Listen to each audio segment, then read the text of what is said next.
All right, so somebody in Jerry Brown's camp called Meg Whitman a name. Not exactly the nicest name. And looking at the screen, you probably know what he was, well, he didn't say it. So does he need to personally apologize to Meg? Hands-free, the future may be here sooner than you think. A car that drives itself. All you have to do is sit there. Yeah, that ought to make our roads safe. And book 'em. First they threw shoes at President Bush, and today someone literally threw the book at President Obama. You'll never guess why. All the stories people are talking about and everything you need to know right now on The Filter.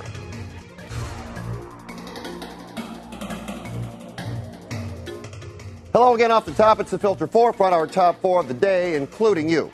You, sitting on your couch. What do you say? We'll give you a badge and let you patrol the streets. But we'll begin with this. You know, they say all is fair in war and politics. And we know from political seasons past and present, there's bound to be plenty of mudslinging and plenty of name-calling. But rarely has the name-calling been this direct. Friday, it came to light that Jerry Brown's camp had made a bit of a mistake. You see, Brown personally called the Los Angeles Police Protective League to solicit their support. But after making his pitch on voicemail, Brown failed to hang up the phone and his message continued, capturing Brown and his campaign aides discussing Meg Whitman's stance on pensions and how to get a leg up on Whitman on the issue. Here's a portion of the recording. When will we put an ad out? So I've been warned that if I crack down on pensions, they'll go to Whitman, and that's where they go, because they know Whitman will cut him a deal that I won't. What am I saying? He's a whore. Twice in the recording, someone in Brown's camp flat out called Whitman a whore. Today, Fox News reported that the person on the recording is Brown's wife. His campaign issued an apology last week, but nothing from Brown himself. Our contributors tonight, Ron Kay from RonKLA.com and actress and social activist Deborah Wilson. Our pictures are furnished by Skype, and Deb, I'll start with you. Tomorrow's the last of their 3 debates, and you can see it on the Mothership, Channel 4, at 6:30.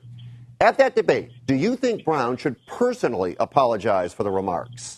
I absolutely do. I think it will help a great deal when it comes to public opinion. The fact that he didn't even correct his wife at the time says that he probably concurs with it. So even though it didn't come from his mouth, I think a lot of his constituents, I think a lot of the public will see it as still coming from his mouth, being that it came from a representative. Now, the representative may have been his wife, but it doesn't make a difference. Allegedly. Go ahead. Allegedly. Thank you very much for the correction.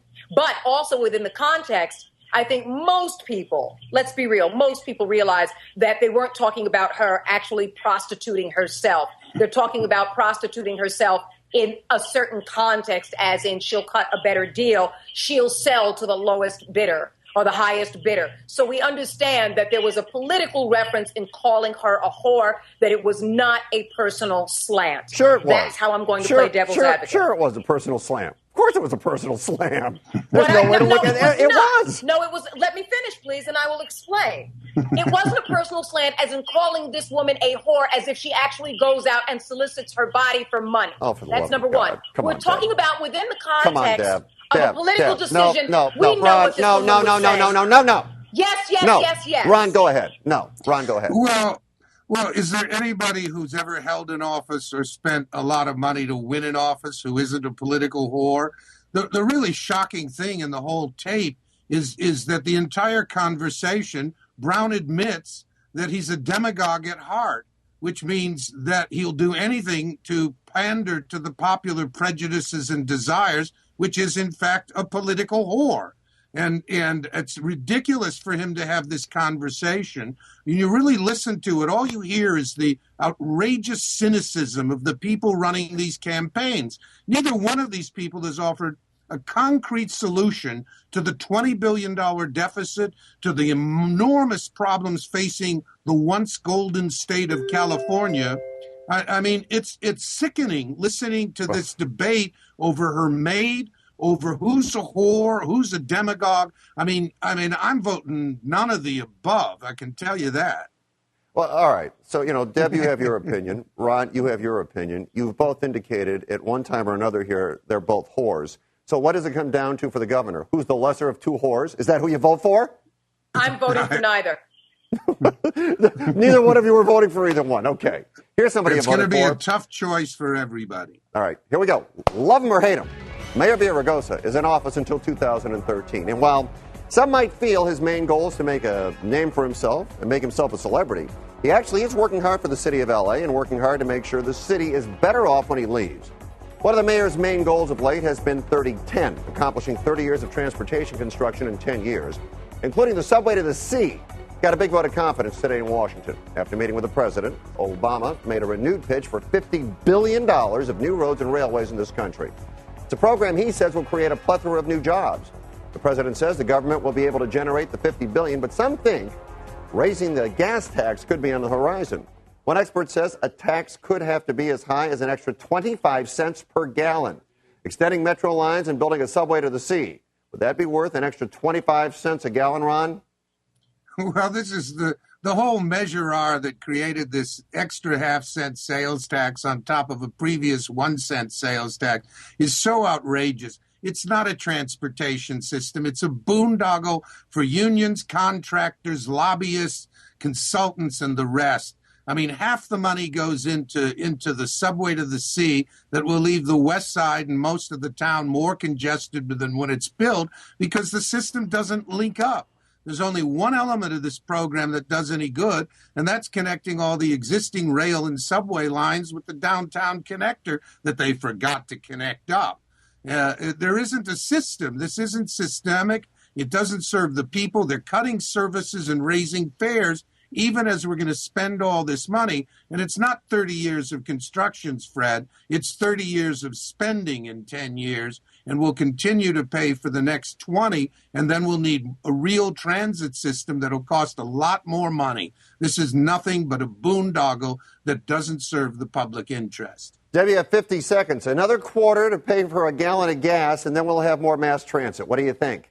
Absolutely not. It sounds like a debacle to begin with. It sounds like someone who actually has to have their home reconstructed, and you hire these contractors, and all they do is waste time, waste money, spend all their time, and then tell you how much more you have to spend in order to do it. And if you are going to tax anybody, tax the smokers. Tax the wait smokers? Just a minute, Deborah. Tax the smokers to pay for the road, to pay for mass transit? Tax the smokers. Wow, Ron. Well, okay. Ron be paying a pretty hefty penny there. Okay, let's move on. If you wouldn't pay for new roads, maybe you'd pay for new cars, or at least cars that drive themselves. Google has been testing top secret technology right here in California that would take the wheel out of your hands. In essence, the cars drive themselves, and it's been successful so far. The cars have driven 140,000 miles. The only accident when someone else rear-ended a Google car at a spotlight. I should say a stoplight. It's built so a driver has to be behind the wheel and can take control if necessary, something they've had to do when other vehicles don't obey the rules of the road. Google says the cars reduce the number of accidents, injuries, and deaths on U.S. roadways. No plans right now to actually produce the cars for public use, but a car that drives itself. Would you get behind the wheel, Deborah? Okay, look at this. You see that? That's called my fisheye. You see that? I see your fisheye. Let me tell you why it's called a fisheye. Because there are so many cars that can have electrical problems to begin with, and that's okay when the car shuts down or you can't start the car. But what if a car like this has an electrical problem in which it takes off in the wrong direction and injures other pedestrians? To me, right now, you know what? This ain't the Jetsons. I would hold off on it. I think it's great for experimental use. I think for public use, I'm not sure if an electrical system could hold still. And on top of that, is it an American-made car? Are we actually going to produce something that Americans say they want, that is valuable? Are we going to have a gross national product that really works back in this country? Or is it going to be made in Japan or Germany? You know, Deb, you ride motorcycles. I don't understand why you'd want to buy a car you couldn't drive. I wouldn't want a car I couldn't drive. Why would Mama you do that? Mama has to be in control at all times. I would think. Ron, what do you think? I can't wait. You know, there's so many late nights that I've driven home, and I don't know how I got there. Its car must have driven itself. Clearly, the cars will be made in China, Deborah. Don't worry about it. That's the only place that will can do things cheaply. But you know, this has been coming a long time. It's extraordinary that Google's pulled this off. You know, there have been dreams of freeways where the cars would be evenly spaced and move along very well. It's going to take a long time for artificial intelligence to reach that level and to avoid hacking and the kinds of problems that would be catastrophic with this thing. But I got to tell you, I can't wait. I hope I live long enough to have a car drive me around. It's like having your own chauffeur. that you're or not paying designated driver. Okay.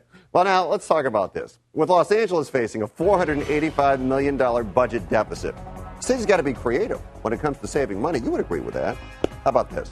Let's start hiring regular civilians like you and me to work as police officers. That sounds like a good idea, doesn't it? Except it's actually happening in cities across America. They're civilian police officers, and they're saving cities money. Some positions are paid, some are volunteer. In San Francisco, for example, police plan to hire 16 civilians to investigate burglaries and other property crimes. Mesa, Arizona's had civilian investigators on the streets for the past year. And in Durham, North Carolina, civilian volunteers actually patrol the streets after murders and violent crimes. Civilian PD. You think Los Angeles should give this one a shot, Ron? Well, would it be nice if they filled the 1,000 civilian jobs in the police department that are now being done by sworn officers? That's 25% of the civilian force that existed a few years ago. I mean, there's the first need to bring in at lower cost civilian workers to staff phones and do all the jobs that cops are being taken off the street to do now. The truth is that we have a large auxiliary force of trained people. I got a friend who's caught like 8 to 10 murderers and works as a volunteer in the police department. There's hundreds and hundreds of men and women who are doing that and contributing. I think L.A. already has a large civilian volunteer force. What they don't have is civilians doing the basic jobs that a cop doesn't need to do, that would free up hundreds and hundreds of cops to be on patrol and protecting us all and making our streets a whole lot safer. Dad, this is not a situation, though, where we're going to have people running around going, "Stop, citizens arrest." That can't be a good idea, can it? No, it's absolutely not a good idea. I mean, police officers take psychological tests for a reason, physical tests for a reason. And I think, although somebody might want to volunteer, although we have an auxiliary force like Mr. Ron Kay was saying, and we've got enough civilians in different positions here in Los Angeles, California, doing work in which they would be required to carry batons, in which they would be required to carry guns, is almost ridiculous in the concept and the idea alone, let alone needing to take, again, psychological tests, needing to take physical tests. And quite frankly, people multitask so often that it would be hard to find people who are going to do the job and put their cell phone down at the same time, and really know that what they're doing is going to be a greater public service to others than being able to make money and have the prestige of doing it. And everybody knows that anyone in a uniform is as fallible as anyone who is not. Yeah, I just think I'd feel safer if we had trained professionals on the streets. But that's just me. All right. That's not a big deal. I'm doing brain surgery next week. I just got my card. All right. Ron and Deborah, good job tonight. I'll talk to you guys soon. Thanks a lot.